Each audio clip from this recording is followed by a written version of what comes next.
तो बस अब चंद लम्हे बचे हैं जिसके बाद आप सबको जिसका इंतजार था, हिंदुस्तान को 500 सालों से जिसका इंतजार था, वो शुभ घड़ी, वो शुभ मुहूर्त अब आने वाले हैं।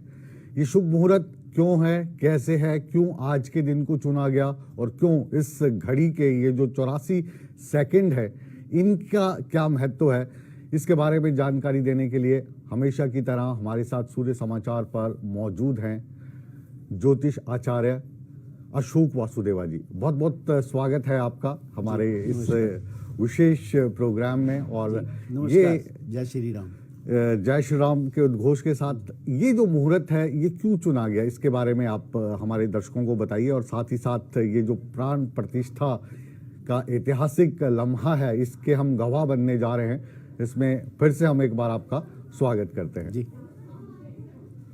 जी जी पहले तो सभी को जय श्री राम। और मेरा ख्याल से ये जो लम्हा अभी आपको दिखने वाला है 12:29 पर, जी, ये भूतो ना भविष्यति, 500 वर्ष में कभी ऐसा नहीं हुआ, ना मेरे को लगता आने वाले समय में होगा। ये जो मुहूर्त हमारे जो प्रकांड ब्राह्मणों ने मिलकर के निकाला है, ये तुलसी आपके कालिदास जी के उत्तर कालामृत एक उनका ग्रंथ है जिसके अंदर उन्होंने ये मुहूर्त लिखा था कि ये थोड़े समय के लिए आता, जैसे आपने बोला 86 सेकंड के लिए, 84 सेकंड के लिए मुहूर्त आएगा, जो 12:29 के आसपास इसका पीक होगा।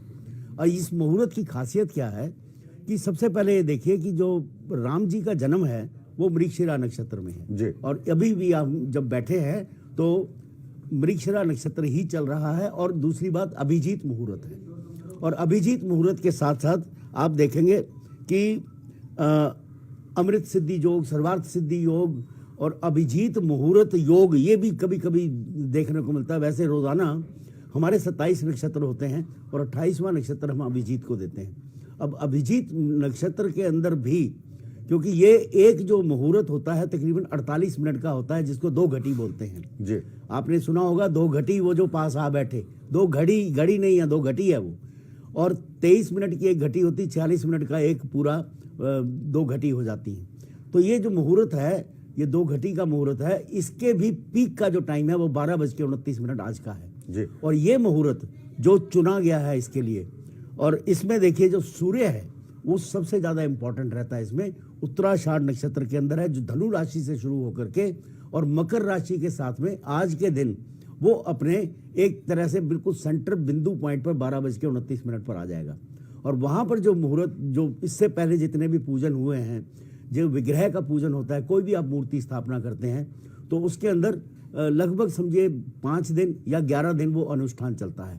वो अनुष्ठान आज समाप्त हुआ सुबह, और उसके बाद में जो विग्रह है, जो मूर्ति है, विग्रह एक्चुअली संस्कृत का शब्द है, इसको मूर्ति बोलते हैं, जो मूर्त गढ़ी गई है उस मूर्त के अंदर प्राण प्रतिष्ठा की जाती है।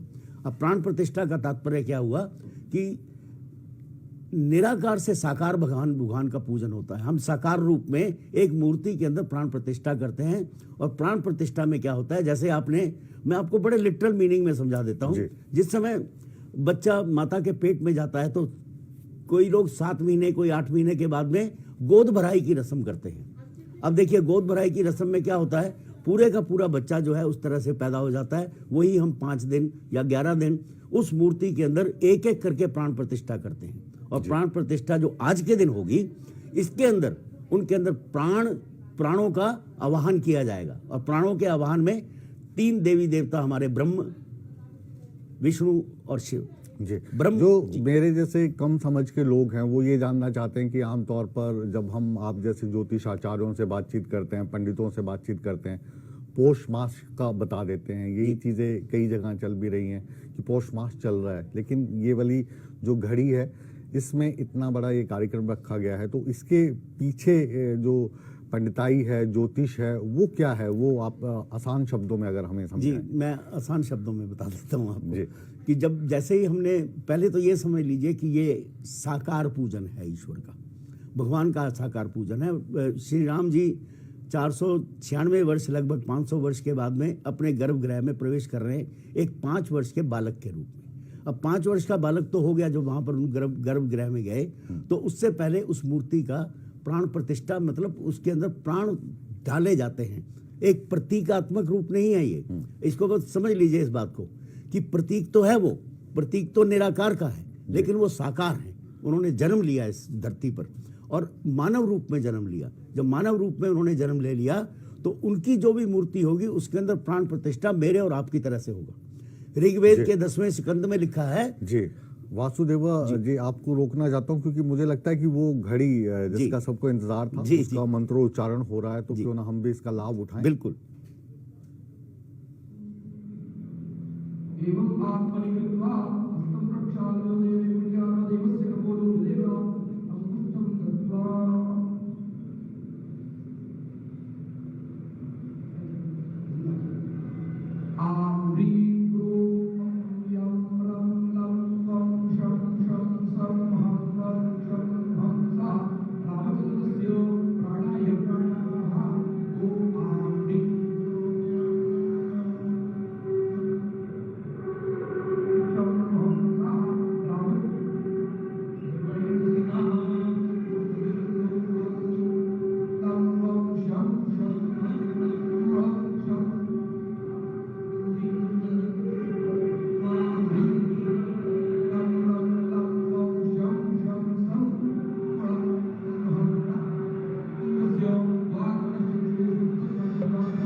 हेलीकॉप्टर अब सरयू मैया और राम की पैड़ी की ओर जाएंगे।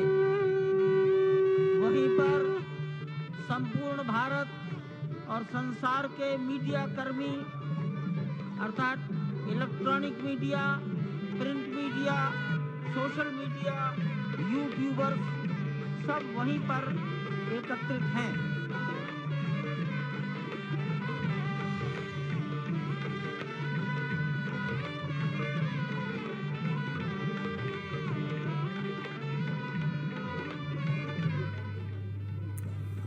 ये जो क्षण इस वक्त अशोक वासुदेवा जी आप देख रहे हैं, सूर्य समाचार के दर्शक देख रहे हैं, 500 साल तक इनका इंतज़ार करना पड़ा, एक लंबा संघर्ष करना पड़ा, रामलला को कोर्ट में जाना पड़ा, ये केस चला और इसके बाद ये फैसला लिया गया और आज वो घड़ी आ गई है। ये जो मंत्रोच्चारण किया जा रहा था, ये कौन सा मंत्र पढ़े वहाँ पे जा रहे हैं और इनके मायने क्या हैं, ये आप हमारे दर्शकों को बताइए। हमारे सॉरी 4 वेद हैं जी।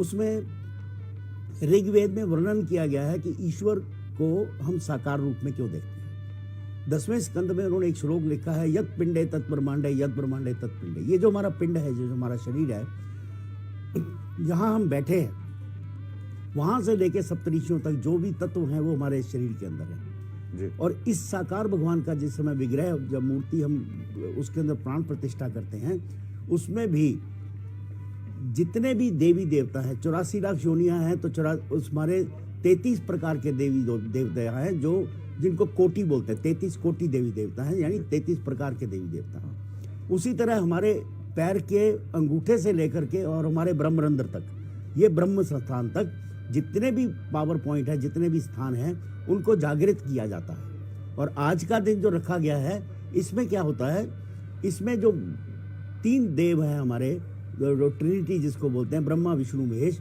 उनकी प्रतिष्ठा आपके इस शरीर से ऊपर की जाती है। यानी कि जो आपके 5 इंद्रियां हैं, शीत जल पावक पवन समीरा, ये सब मिल बने अधम शरीरा। ये शरीर को, उसको शरीर रूपी रूप देने के लिए भगवान को हमारे जैसा ही रूप देने के लिए, ताकि हम उनके पास जाएं और अपनी प्रार्थना करें और हमारी प्रार्थना को वो सुने। और आज देखिए जो अभी हमारे सरसंघ चालक जो है मोहन भागवत जी और हमारे यशस्वी प्रधानमंत्री श्री नरेंद्र मोदी जी दोनों मिलकर के इस मूर्ति का अनावरण कर रहे हैं। आज अनावरण है, उद्घाटन समझ लीजिए आप उस भाषा में। अब ये करेंगे क्या? ये जो मंत्र का उच्चारण हुआ, सबसे पहले ब्रह्मा जी की पूजा होती है, ब्रह्मरंध्र की पूजा होती है, जिसको ब्रह्मरंध्र बोलते हैं। उल्टा कमल दल है, हमारा शरीर भी ऊपर से उल्टा कमल दल है ये। उसके बाद में विष्णु जी का पूजन जो है वो यहाँ से ललाट पर होता है, विष्णु ललाट पटले जी। तो उसके बाद में जो शिव है वो आपके ये जो पीछे चोटी लगाते हैं हम लोग, जो सेंटर पॉइंट होता है, विष्णु और शिव का वो स्थान होता है। उसके बाद में सारे शरीरों का सारे दिन पूजा करें, 11 दिन या 5 दिन, हमारा 11 दिन पूजन हुआ है। उसके अंदर जितने भी संसार के अंदर तत्व हैं जो हमारे शरीर के लिए आवश्यक होते हैं, जैसे जलादिवास, फलादिवास, ये सारे के सारे, धनादिवास, वायुआदिवास, सारे के सारे उनके जो मूर्ति है उनके अंदर वास किया जाता है, ताकि वो तत्व उसके अंदर समाहित हो जाए। और ये आखिरी दिन जो है हमारे 5 तत्वों का अनावरण होता है। और सबसे ज़्यादा इम्पॉर्टेंट जो चीज़ होती है, जब आप कभी आप मैंने आपको अपने बोला कि लिटरल मीनिंग समझाई आप, माता के पेट में जब बच्चा होता है तो नाड़ू से उसको सारे का सारा भोजन जाता है। वो सुन सकता है, श्रवण शक्ति होती है, बोल नहीं सकता है, लेकिन और वो देख भी नहीं सकता है। जिस समय व्यक्ति के प्राण निकलते हैं तो सबसे पहले उसकी आंखों की रोशनी जाती है। डॉक्टर आपके पास आता है तो सबसे पहले आंख को ऊपर नीचे करके देखता है, फट गई आंख के नहीं फटी। तो ये जो चक्षु हैं, इसके अंदर जब पूरी प्राण प्रतिष्ठा होती है, इतनी ताकत हो जाती है कि जो सामने बैठा व्यक्ति जब उसकी पीछे से पट्टी खोलता है, जो उसके सामने होता है, उसको झेलना आसान नहीं होता है। ये कोई बहुत बड़ा तपस्वी, बहुत बड़ा ब्राह्मण जिसकी अपनी तपस्याएं हों, वो इस मूर्ति स्थापना के लिए, या मैं ये कहूँ कि जिस समय प्राण प्रतिष्ठा का आखिरी समय आता है, उसकी आंखें खोली जाती हैं, उन आंखों के अंदर झांकना एक तपस्वी ही कर सकता है। और इसीलिए जो श्री राम का जो आंखें थी उसके आगे पट्टी का लगाई गई थी, पट्टी बांधी थी, क्योंकि आंखें खुलने के बाद में उनके अंदर पूरे प्राण प्रतिष्ठा हो गई और वो एक नर रूप में भगवान हमारे सामने, आपके सामने हो गए। अब इसमें दिखाया नहीं इन्होंने, लेकिन जब ये आंख खुलती है तो उस समय उनमें आंखों में सुरमा डाला जाता है, आंखों को सजाया जाता है। और आंखें खोलते समय जो उसके समक्ष, जो उसके सामने खड़ा हो, अब देखिए आप जितने लोग यहाँ खड़े हैं सबके सब तपस्वी लोग हैं, चाहे वो उत्तर प्रदेश के मुख्यमंत्री हों, चाहे हमारे यशस्वी प्रधानमंत्री हों, मोहन भागवत जी हों, और 2 जो यजमान जो हमारे मेन थे, जिन्होंने इस पूरे के पूरे राम मंदिर के लिए स्ट्रगल भी किया, पूरा उसके लिए किया। और ये जो प्रकांड ब्राह्मण हैं, ये 5 चुने गए जो लोग, सबके सब तपस्वी लोग हैं जी। और इसके लिए स्पेशल एक मुहूर्त होता है। उस मुहूर्त के लिए, ये आम मुहूर्त हमारे विवाहों वाला मुहूर्त नहीं है, क्योंकि जो मेष लगन का मुहूर्त लिया हो तो चर लगन है। चर लगन का मतलब होता है कि जो भी चीज आप करेंगे, जो मुहूर्त में जाएगी वो चलती रहेगी। इस वजह से चुना गया कि मंदिर का निर्माण चलता रहे, क्योंकि ये तो बिगिनिंग है, ये शुरुआत है, ये एंड नहीं है इसका। शुरुआत की गई भूमि पूजन से, जब प्रधानमंत्री मोदी जी, लेकिन उसके साथ भी मिश्रा जी बैठे थे, ए.के. मिश्रा जी, उनके साथ में उनकी पत्नी सहित बैठ करके उन्होंने पूजन किया था। यजमान के तौर पर वो बैठे थे वहां पर। और उसके बाद में प्रधानमंत्री जी ने बैठे वहां पर आहुति वगैरह डाली, तो वो स्थापना हो गई, भूमि पूजन हो गया। अब इसके बाद में ये जो अब आज रामलला जी का जो स्थापना हुई है, ये बिगिनिंग है, स्टार्ट है, क्योंकि अभी तो राम मंदिर बनने में तो बहुत समय लगेगा। मुझे लगता है 10 से 15 साल, 20 साल नहीं, बल्कि चलता रहेगा ये कंस्ट्रक्शन चलती रहे, इसीलिए मूवेबल लगन दिया गया। जैसे बिरला मंदिर बना था तब से लेके आज तक उसमें निर्माण होता ही जा रहा है। निर्माण होता, चाहे बेशक उसमें एक ही ईंट लगाई जाए, लेकिन निर्माण जो है हर रोज होगा, रोजाना होगा। तो कोई कहे कि ये अधूरा मंदिर है, नहीं, तो वो गलत है। उनको मतलब मैं ये कहूंगा कि अज्ञानतावश बोल रहे हैं, उनको ज्ञान नहीं है कि मंदिर की स्थापना कैसे होती। और उसके बाद देखिए, अब जो चीज स्थापित हो गई, अब वो वहां से जानी नहीं चाहिए। तो उसके लिए कालिदास जी ने कहा कि आप अपना नवांश का लगन लीजिए, D9 जिसको बोलते हैं। ये अब टेक्निकल चीजें आ जाती हैं, आम आदमी की समझ में नहीं आएंगी, लेकिन जो ज्योतिष जानते हैं, ज्योतिषाचार्य हैं, जो ब्राह्मण लोग हैं, उनको ये मालूम होता है कि जिस समय मूर्ति स्थापना होती है उस समय नवांश का मुहूर्त देखा जाता है, और वो नवांश का मुहूर्त है वृश्चिक। और वृश्चिक राशि मोदी जी की भी है, वृश्चिक राशि बड़े बड़े नेताओं की होती है, राजयोग कारक राशि है। इसीलिए कह रहे हैं कि ये जो मुहूर्त चुना गया है, अब इसमें जो गुरु है, जो जुपिटर मेन ग्रह है, अब देखिए उसकी स्थिति इतनी अच्छी है कि वो सूर्य को भी देख रहा है और चंद्र को भी देख रहा है। ये जो हमारी दो आंखें हैं, इनको सूर्य और चंद्र की उपमा दी गई है। तो जब ये खोला जाता है तो सूर्य और चंद्र की तरह से ये प्रकाशित होते हैं, प्रकाशमान होते हैं। और हमारे लिए, आपके लिए, पूरे विश्व के लिए ये एक ज्ञान का प्रकाश देते हैं, ज्ञान देते हैं ये। क्योंकि बिना आंखों से, बिना इन 5 इंद्रियों के और 5 सूक्ष्म इंद्रियां और एक आपकी आत्मा, 11 रुद्र हैं ये हमारे। और 11 रुद्रों को जागृत किया जाता है। जो 33 प्रकार के देवी देव हैं, उसमें से 11 रुद्र हैं ये सारे। 5 इंद्रियां, 5 सूक्ष्म इंद्रियां और एक आपकी आत्मा, जो आपकी प्राण शक्ति है, उनका आवाहन इनके बीच में किया जाता है। अब ये देखिए कितना अद्भुत चीज है, कितना मैथमेटिकल है ये चीजें। और इसमें भी मुहूर्त 48 मिनट से घटा करके उन ब्राह्मणों ने पूरा अच्छा काम किया इसके ऊपर। और केवल 86 मिनट का, 86 सेकंड का एक पीक पीरियड लेकर के उस समय भगवान राम जी के आंखों के अंदर एक प्रतिष्ठा की गई सूर्य और चंद्र की। और ब्रह्मा विष्णु महेश, ब्रह्मरंध्र, आपकी चोटी विष्णु भगवान और आपके ललाट पर शिव का वास किया गया। तो ये पूर्ण रूप से एक साकार रूप में आज कलिकाल कलयुग, द्वादशी तिथि, पौष मास, देखिए कितना अद्भुत समय है। और संवत 2080 विक्रमादित्य के दरबारी थे कालिदास भाई। उनके गणों में से एक गण थे कालिदास, जिन्होंने इसकी रचना की, जो वहाँ उनके ज्योतिषी भी थे। और ब्राह्मीर भी उनके ज्योतिषी थे। लेकिन ये जो कालिदास जी थे, इनको प्रकांड ब्राह्मण की पदवी वहाँ दी गई, वो उनके दरबार के अंदर। और आज हम देखते हैं कोई भी ये जो अब संवत 2080 ये विक्रमी संवत है, विक्रमादित्य का संवत है। और विक्रमादित्य जी ने राज किया, पूरा एक छत्र राज किया, पूरे भारत पर नहीं पूरे विश्व पर उनका राज था जी। उस वक्त जो विक्रमी संवत था उसका भी 2024 से संबंध था। जैसे अभी 2024 चल रहा है, विक्रम संवत उस वक्त 2024 ही था, कुछ ऐसा भी हमें ये 2024 जो आप देख रहे हैं ना जी, ये ग्रेगोरियन कैलेंडर है, क्रिश्चियन कैलेंडर जी। ये इसको ईसा पूर्व हाँ, बोलते हैं, आफ्टर द क्राइस्ट। नहीं, जो हमारा वाला हमारा जो है ये 68 एडी है जी। 68 एडी मतलब जब 2000 से 68 साल पहले ये विक्रमी संवत शुरू हुआ था। हमारे और भी भारत में पंचांग आते हैं, साका ईरा आता है, विक्रमी संवत आती है। लेकिन सरकार ने साका चुना उस समय, क्योंकि शक संवत जो था वो शायद एप्लीकेबल पूरे वराह शास्त्र लिखा था, जिसके अंदर उन्होंने इस मुंडेन ज्योतिष का जिक्र किया हुआ है, जो भारतवर्ष में बहुत कम लोगों में प्रचलित है, क्योंकि इसमें देश विदेश की चीजें देखी जाती हैं। तो यहाँ पर उन्होंने इस बात का वर्णन किया है कि विक्रमी संवत जो है उससे पहले 3000 वर्ष पहले लगभग ये आपका कृष्ण जी का युग, जो द्वापर युग था, वो समाप्त हुआ। उसके बाद कलिकाल कलयुग आया। अब मेरी अपनी गणना है, कोई ऑथेंटिसिटी नहीं है, मैं इसको कोई दावा नहीं कर रहा हूं, लेकिन मेरी अपनी ज्योतिष की गणनाएं ये बोल रही हैं कि 2014 नहीं बल्कि 2010 के अंदर लगभग 45 वर्ष का एक सतयुग का पहर आया है, जिसके अंदर अब आप पूजा कराते हैं ना ब्राह्मणों से, तो वो आपको एक शुरुआती दौर में आपके जगह का चयन करते हैं। जम्बू द्वीपे भारत खंडे भारतवर्षे, और आपका नोएडा क्षेत्र है जहां पर आपका है, उस स्थान को पिन पॉइंट करते हैं। तो ये जो जम्बू द्वीप है उसका नक्शा ब्राह्मीर ने दिया हुआ है अपने वराह शास्त्र में।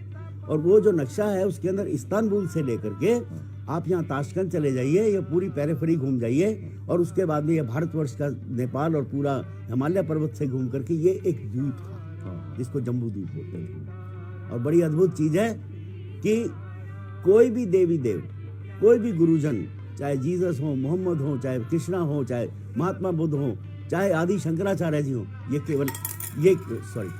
केवल इसी भूमि पर हुए। इसके अलावा मुझे विश्व में इतना बड़ा ब्रह्मांड है, मुझे बता दीजिए अमेरिका से लेकर के बाकी जगह पर कोई भी साधु संत सन्यासी देवी देव किसी धर्म के हों, वो कहीं पर भी उन्होंने जन्म नहीं लिया। और उसके बीच में भी केंद्र में आता है हमारा भारतवर्ष भरतखंडे, ये भरतखंडे है जो हमारा भरतखंडे। यहाँ पर कहाँ, कश्मीर से लेकर के कन्याकुमारी तक, उधर मुंबई और गुजरात से ले लीजिए, वहां से लेकर नॉर्थ ईस्ट म्यांमार समेत, ये भरतखंडे है। अखंड भारत जिसको बोला जाता है, उसके अंदर ये सारे प्रदेश आते हैं। सन 1800 के आसपास हमारा सारे के सारे जो हमारे जो भारतवर्ष अखंड भारत था, उसको तोड़ करके अलग किया गया।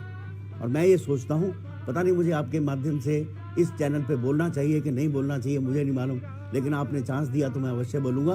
अखंड भारत का स्वप्न, भारत का साकार होने का ये ब्रह्म मुहूर्त, ये शुभ मुहूर्त है राम जी का आज 12:29 और आज की तारीख नोट कर लीजिए। चलिए हम कहेंगे कि आपके मुंह में घी शक्कर। जी।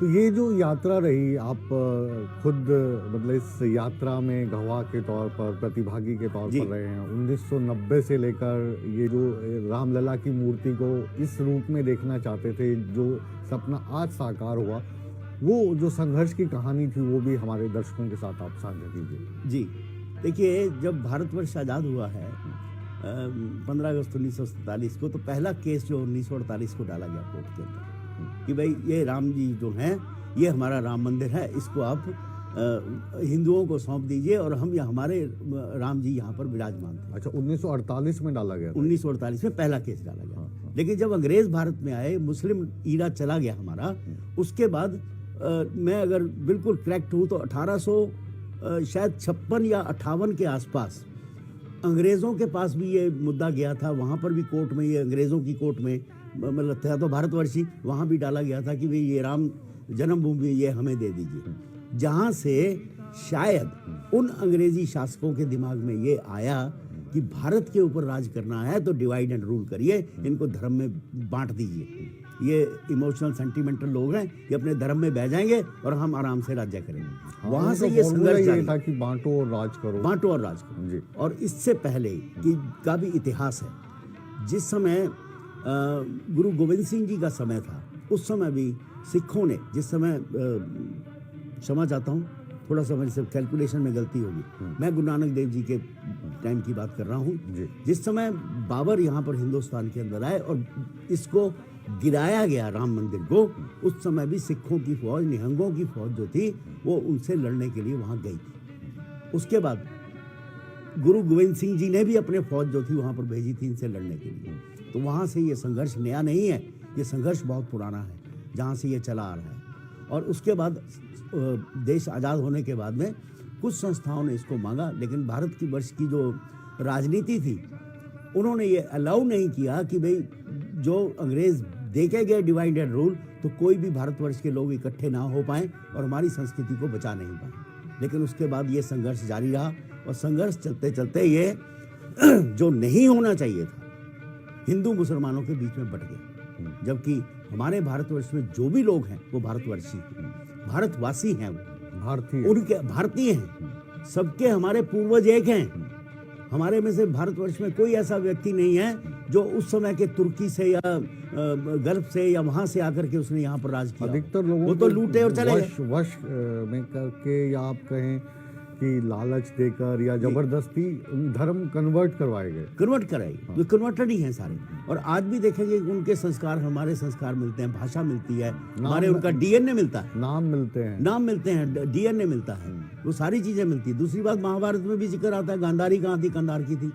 लव कुश जहाँ पर लाहौर है, और कुशेश्वर है, कुश की भूमि है। इस तरह से हमारे संस्कृति के अंदर ये झगड़ा वहाँ चलता रहा। उसके बाद में राजनीति ने एक ऐसा गंदा मोड़ ले लिया भारतवर्ष में कि लोग जो राजनीतिज्ञ थे, उनको राज करना था, वही वाला नियम डिवाइड एंड रूल का करते रहे। हिंदू मुसलमान सिख ईसाई के बीच में झगड़े करा करके सिखा गए वो लोग, और ये लोग राज करते रहे। लेकिन आज भारतवर्ष का प्रत्येक नागरिक जागृत हो चुका है। 1990 का जो स्ट्रगल था, जब ये वहाँ पर कार सेवकों के ऊपर गोली चलाई गई, या इंदिरा जी के टाइम पर पे गौ सेवकों के ऊपर में गोली चलाई गई, जहाँ करपात्री जी महाराज ने अपना एक बलिदान समझ लीजिए दिया इस धर्म के लिए और इस संस्था के लिए। और वहाँ से ये कार्यक्रम शुरू हुआ। और उसके बाद में सोचा ये गया कि अगर हम मान लीजिए ज़बरदस्ती करते हैं, सरकार आ गई, जैसे मान लीजिए नरसिम्हा राव जी की सरकार आई, थोड़ा हिंदूवादी थे, उसके बाद में अटल जी की सरकार आई, तो उन्होंने ये बहुत बैठ करके सोचा कि हमें झगड़ा नहीं करना चाहिए, हम कानून का सहारा लें। भारतवर्ष है, भारतवर्ष में जो कानून है उसके सहारे से हम इसको अपना मंदिर बनाएंगे या मस्जिद बनाएंगे, जो भी कोर्ट के थ्रू देश के तौर पर। इस समय बड़ा अच्छा रहा, बहुत बढ़िया रहा भारतवर्ष के लिए। और इसका अब टूट फूट भारतवर्ष की इस पॉइंट ऑफ व्यू से नहीं होगी, धर्म के आधार पर नहीं होगी।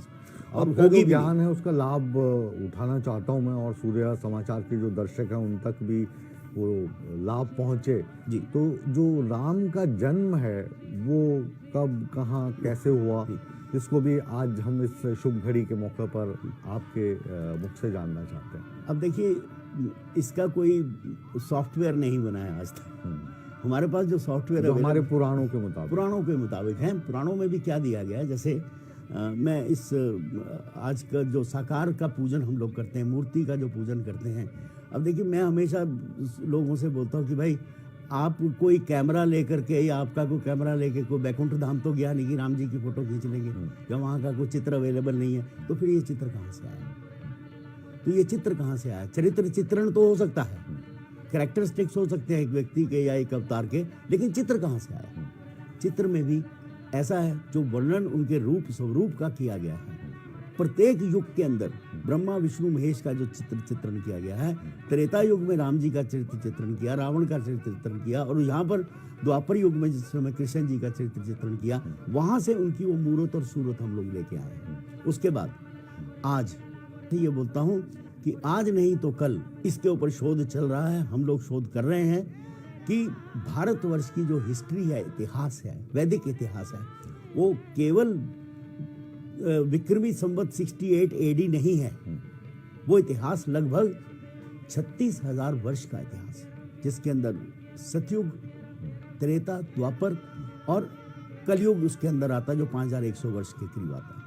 अब यहाँ पर एक चीज सिद्ध हो जाएगी कि नासा ने अभी रिसेंटली एक सॉफ्टवेयर बनाया है जिसमें वो लगभग 5000 वर्ष पीछे चले गए। अच्छा, 5000 वर्ष पीछे चले गए। जो कृष्ण जी की कुंडली डिस्कस की गई है वहां पर कि भाई वृषभ राशि है उनकी, उच्च का शनि लेके बैठे हैं, उच्च का गुरु लेके बैठे हैं, तो उनकी किस तरह की कुंडली बननी चाहिए जो वर्णन किया है शास्त्रों में।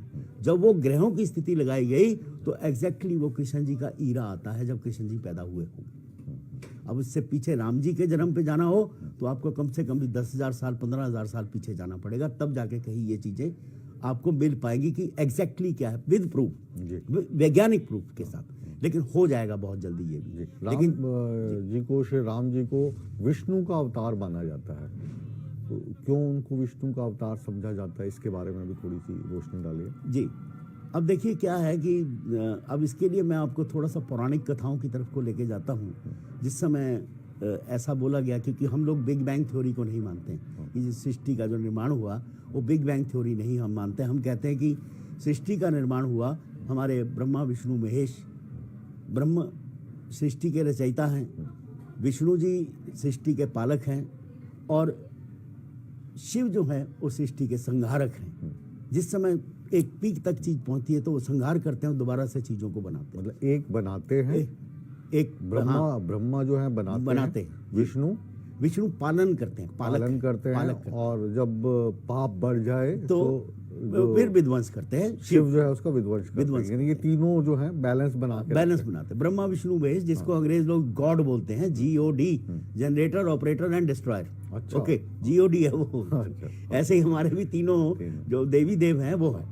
अच्छा, अब विष्णु जी ही देखिए, ब्रह्म जी का अवतार आपने नहीं सुना होगा कभी, आपने कभी शिव का अवतार नहीं सुना है। उनके आंशिक अवतार होते हैं, जैसे हनुमान जी शिव के 11वें रुद्र हैं, भैरव जी जो हैं वो 6ठे रुद्र हैं। रुद्र का क्या मतलब? रुद्र मतलब उनके अंशावतार। अच्छा, अंश है। ओके, लेकिन विष्णु भगवान जो है वही एक धरती पर अवतार लेते हैं सृष्टि को एक संचालित करने के लिए या उसको इक्वेट करने के लिए, और उसमें सहारा अगर विध्वंस करना हो तो सहारा शिव का लेते हैं। जैसे राम जी की सेना गई तो उसमें शिवावतार, शिव के रुद्र, हनुमान जी ने सबसे बड़ा मेन रोल प्ले किया उसमें जी। आप देखते हैं ना, तो साथ उन्होंने दिया उसका, ठीक है। लेकिन विष्णु भगवान जो है वो सृष्टि के पालक हैं, तो हमेशा पालक जो होता है उसी को उसका पालन करना होता है, और पालन करने के बजाय एक ऐसी आस्था का चलन करना होता है। जैसे राम जी बोलते तो वो मर्यादा पुरुषोत्तम है, मर्यादाओं को सेट किया, सिस्टम बनाया, एक सिस्टम बनाया उन्होंने। तो राम जी ने जब आए धरती पर, जब अवतार लिया उन्होंने, तो उन्होंने एक सिस्टमैटिक तरीके से बोला कि इस तरह से जीना चाहिए, इस तरह का राजा होना चाहिए, इस तरह का पति होना चाहिए, इस तरह का वॉरियर होना चाहिए, इस तरह का भक्त होना चाहिए, इस तरह के भाइयों के साथ बिहेव कर, सारे के सारे एक घर से लेकर के देश तक का एक निर्माण जो है उस विष्णु अवतार में हुआ। वैसे तो अभी हम लोग मानते हैं कि भाई अवतार जो हैं वो दशावतारी हैं, दशावतारी होंगे, अभी कल काली अवतार होना बाकी है। लेकिन जब राम जी का जो विष्णु अवतार, जो आपका प्रश्न है कि विष्णु जी जो हैं ये क्या हैं, मैंने आपसे कहा कि विष्णु जी जो हैं ये एक पालक के रूप में सृष्टि, क्योंकि इन्होंने पालना की है। जी, इस पूरी जो बातचीत को हम जारी रखेंगे। इस वक्त जो स्क्रीन पे आप देख पा रहे हैं, राम जी की आरती कर रहे हैं प्रधानमंत्री नरेंद्र मोदी।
आरती आप देख रहे हैं। जो आरती है इसका क्या महत्व है और किस तरीके से ये की जाती है? क्योंकि हम देखते हैं कि आरती को कभी चरणों की तरफ ले जाया जा सकता है, फिर कभी उसके ऊपर करते हैं, फिर पूजन की जो ये विधि है ये क्या है और इसके मायने क्या हैं, इसके फायदे क्या हैं?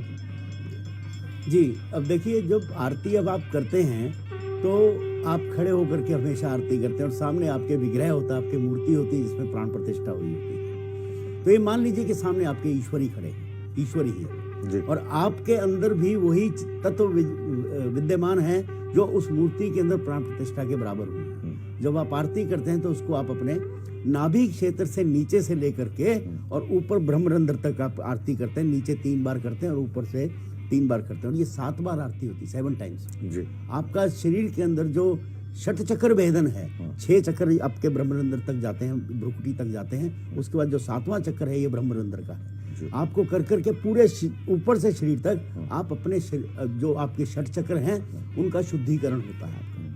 जो मूलाधार चक्र से लेकर के और ब्रह्मरंध्र तक उल्टा कमल दल तक आप अपनी आरती, एक्चुअली आप मूर्ति की तो कर ही रहे हैं, आरती आप अपनी भी कर रहे हैं। और अग्नि का तत्व है जो आपका शुद्धिकरण करता है। केवल अग्नि ही इनमें से ऐसा तत्व है कि अग्नि सबसे शुद्ध है। जब आप हवन करते हैं तो अग्नि के अंदर ही सारे के सारे अपने जितने विकार हैं, जितनी चीजें हैं, उनको स्वाहा कह करके उसमें डाल देते हैं। तो ये जो आरती है ये बहुत जरूरी होती है। और हमारे जो हिंदू सभ्यता, हिंदू धर्म या हिंदू संस्कृति या हिंदू विज्ञान जिसको मैं बोलता हूँ, उसके अंदर आपके शरीर का शुद्धिकरण के लिए ये आरती जो है 7 बार करके आप अग्नि तत्व से अपने शरीर का शुद्धिकरण करते हैं। जी। अब जैसे आरती कर रहे हैं, कभी जो पंडित महाराज हैं वो आरती कर रहे हैं, अभी नरेंद्र मोदी जी आरती करते हैं, कभी आप आरती करते हो, तो जाहिर है कि जो आरती है आपने अपने हाथ में पकड़ रखी है, जो उसके बाद वो आरती घुमाई जाती है लोगों के बीच में और वो उससे आशीर्वाद लेते हैं, तो वो क्या होता है, उससे क्या असर पड़ता है? अब मुकेश जी, आपने बहुत इनोसेंटली एक ऐसा प्रश्न पूछ लिया जिसका ताल्लुक हमारे भारतीय संस्कृति से हमेशा रहता है। जी। जब आप किसी मंदिर में आरती करते हैं तो मंदिर में आरती पंडित जी करते हैं जी। लेकिन पंडित जी आरती अपनी नहीं कर रहे हैं, मूर्ति की कर रहे हैं। लेकिन वो किसके लिए कर रहे हैं? सबके लिए कर रहे हैं। तो सबके सब लोग जो हैं उस पर 3 बार हाथ फेर करके अपने चक्षु जो है आपके जो दोनों और ये 5 इंद्रियां वहां पर उनको हाथ रखते हैं कि जो ये किया गया है वो मेरे लिए भी है, मेरा भी शुद्धिकरण उसमें हुआ। 3 बार किया जाता है। तो 3 बार किया जाता है। उसके बाद अभी जैसे हमारे 5 जो संत लोग हैं उन्होंने ये वहां पर मूर्ति का आरती की है, तो ये आपके लिए नहीं है, ये उनके लिए नहीं है, उनके लिए तो है, लेकिन उसके बाद जो भारतीय संस्कृति का एक विधान है, सर्वे भवन्तु सुखिनः सर्वे सन्तु निरामया सर्वे भद्राणि पश्यन्तु मा कश्चित् दुःख भाग् भवेत्, तो वो सबके लिए है, वो सबके लिए है वो, और जब पूरे विश्व के लिए सभी सुखी रहेंगे तो उसमें हमारा नंबर तो ऑटोमेटिकली आ जाएगा। इसीलिए वो सारी आरती को घुमा करके पूरे विश्व की तरफ को करते हैं, भारतवर्ष की तरफ को करते हैं, ताकि जो पूरे प्राणी है इस जगत में, चराचर जगत में, सबका कल्याण करे। वो केवल एक सनातन धर्म ऐसा पूरे विश्व के अंदर है जो ये बोलता है कि सर्वे भवन्तु सुखिनः सर्वे सन्तु निरामया, सबका भला कर। बाकी लोग केवल अपना भला सोचते हैं, अपने बारे में सोचते हैं, अपने शरीर के बारे में, अपनी आत्मा और अपने मन के बारे में सोचते हैं। लेकिन सनातन धर्म केवल ऐसा धर्म है जो बोलता है सर्वे भवन्तु सुखिनः। तो ये जो आरती आज हो रही है, जो 5 आचार्यों के, 5 तपस्वी लोगों के माध्यम से, ये पूरे देश के कल्याण के लिए और पूरे विश्व के कल्याण के लिए जी। और जब पूरे विश्व में कल्याण होगा, देश में कल्याण होगा, तो मेरा और आपका, बाकी सबका तो हो ही जाएगा उसके साथ जी। अब इस आरती के बाद क्या विधान होगा और किस तरीके से ये जो प्राण प्रतिष्ठा का जो कार्यक्रम है इसको आगे बढ़ाया जाएगा? जहाँ तक मुझे ज्ञान है, देखिए यहाँ पर तो ये प्राण प्रतिष्ठा हो गई, स्थापित हो गया, आम जनता के लिए मेरे को खोल देना चाहिए वो, ताकि इसके दर्शन करें। उसके बाद में फिर वो जो औपचारिकताएं हैं, मोदी जी का भाषण होगा दूसरा, लेकिन उसमें अध्यात्म का कोई ताल्लुक, अध्यात्म से नहीं, अध्यात्म से कोई ताल्लुक नहीं है। वो अपना जो भी किया है उन्होंने, उसका वो सब ये समझ लीजिए कि वहाँ से आए हैं तो सभी लोग उनका दर्शन करें। जैसे आप वैष्णो देवी जाते हैं या माता के जाते हैं तो सब लोग आपको कुछ दक्षिणा देते हैं, कुछ देते हैं कि वह मेरी तरफ से भी चढ़ा देना, ये आपका राह खर्च भी है। और वापस आकर के वही वो प्रसाद के रूप में आपको भी आशीर्वाद का प्रसाद देते हैं। शायद वही अब मोदी जी अपने मतलब आरती वाणी द्वारा देंगे लोगों को जी। मतलब आरती कहें तो ये जो पूरी प्राण प्रतिष्ठा थी जी, अब इसका समापन समापन हो गया है जी।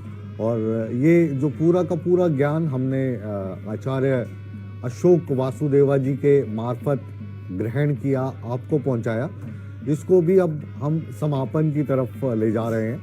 आपका हम तहे दिल से शुक्रिया अदा करते हैं कि आप यहाँ पर पधारे और आपने हमारे दर्शकों को ये तमाम जानकारी दी और इस ऐतिहासिक पल में आप सूर्य समाचार के साथ रहे, हमारे साथ रहे।